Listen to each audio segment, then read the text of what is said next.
जरा सोचो, एक ऐसी दुनिया जहां हर तरफ हरा और नीला रंग ही रंग हो, जहां जीवन तो बहुत हो लेकिन हमारे जैसा बिल्कुल नहीं। ये थी हमारी धरती। जुरासिक काल के बाद एक ऐसा जमाना जब धरती पर विशालकाय जीव घूमते थे और हवा में प्रागैतिहासिक जीवन की सिम्फनी गूंजती थी। लेकिन बड़े बड़े दिग्गज भी गिरते हैं। जुरासिक काल का अंत, जो मौसम में बड़े बदलाव और ज्वालामुखी फटने की वजह से हुआ, उससे कई प्रसिद्ध जीवों का अंत हो गया। फिर भी इस बीते हुए युग की राख से जीवन ने फिर से पनपने का रास्ता खोज लिया। जुरासिक काल, विशालकाय सौरोपॉड्स और डरावने समुद्री रेंगने वाले जीवों का समय आखिरकार पृथ्वी के इतिहास में एक नए अध्याय का रास्ता बना। ज्वालामुखी क्रियाएं मौसम में बड़े बदलाव का कारण बनी। तापमान बदलता रहा और एक बार स्थिर वातावरण बदलने लगा। ये बदलाव जुरासिक दुनिया के जीवों के लिए विनाश का कारण बने।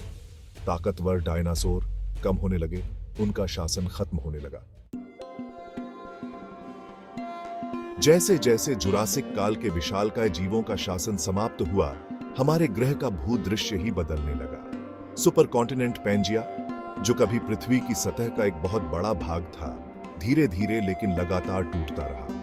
यह महाद्वीपीय विस्थापन पृथ्वी की परत के नीचे टेक्टोनिक प्लेटों की गति से प्रेरित जीवन के भविष्य को आकार देने में महत्वपूर्ण भूमिका निभाई। भूभागों के अलग होने से नए तटरेखाएं बनी, जिससे विभिन्न प्रकार के आवास बने। उथले समुद्र प्रकट हुए, जो जीवन से भरे हुए थे और समुद्री जीवों के लिए नए अवसर प्रदान करते थे। जमीन पर विशाल अंतर्देशीय समुद्रों ने फैले हुए जंगलों और उपजाऊ मैदानों को रास्ता दिया। इस बदलते हुए भूदृश्य ने विकास को चित्रित करने के लिए एक कैनवास प्रदान किया, एक गतिशील मंच जहां नए पारिस्थितिक तंत्र उभर सकते हैं और फल फूल सकते हैं।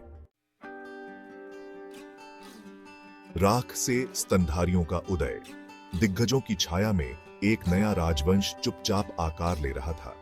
जबकि डायनासोर ने जमीन पर शासन किया था, छोटे रेशेदार जीवों का एक समूह स्तनधारी पहले से ही अपनी पहचान बना रहे थे। जुरासिक के दौरान ये शुरुआती स्तनधारी मुख्य रूप से रात्रिचर थे। उनका जीवन झाड़ियों में बीतता था, शिकारी डायनासोर से शरण मांगते थे। फिर भी उनका छोटा आकार और अनुकूलनशीलता उनकी सबसे बड़ी ताकत साबित हुई। जैसे जैसे जुरासिक दुनिया क्रेटेशियस में बदल गई, स्तनधारियों ने खुद को एक अनोखे अवसर के साथ पाया। बड़े डायनासोर के पतन के साथ नए पारिस्थितिक स्थान खुल गए। स्तनधारी अपनी लचीलापन और अनुकूलनशीलता के साथ इस बदलती दुनिया का फायदा उठाने के लिए तैयार थे। वे विविधतापूर्ण हो गए, आकार और आकार की एक आश्चर्यजनक श्रृंखला में विकसित हुए। कुछ छोटे रहे, कीट भक्षण में विशेषज्ञता प्राप्त की, जबकि अन्य बड़े हो गए, नए क्षेत्रों में प्रवेश किया और नए खाद्य स्रोतों की खोज की। पंखों वाला राजवंश पक्षियों का शासन उड़ान भरता है। जुरासिक काल के अंत ने जीवों के एक और उल्लेखनीय समूह के विकास में एक महत्वपूर्ण क्षण को भी चिह्नित किया। पक्षी, थेरोपॉड डायनासोर के वंशज, एक समूह जिसमें ताकतवर टायरानोसोरस रेक्स शामिल था, पक्षियों को फुर्ती और बुद्धिमत्ता की विरासत में मिली। पंख, जो शुरू में इंसुलेशन या प्रदर्शन संरचनाओं के रूप में काम करते थे, समय के साथ उड़ान में सक्षम संरचनाओं में विकसित हुए।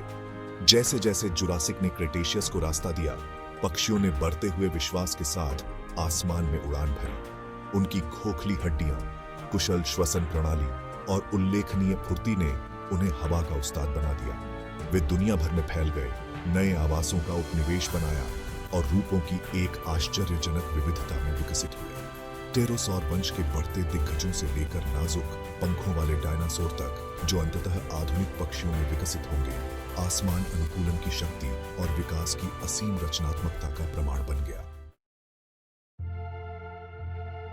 जीवन का अंतहीन नृत्य, लचीलापन की विरासत। जुरासिक से क्रेटेशियस अवधि तक का संक्रमण पृथ्वी पर जीवन के उल्लेखनीय लचीलापन के प्रति एक प्रमाण के रूप में खड़ा है।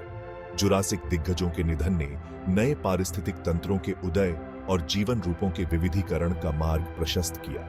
यह एक ऐसी कहानी है जो हमें याद दिलाती है कि गंभीर चुनौतियों का सामना करने पर भी जीवन कोई न कोई रास्ता खोज ही लेता है।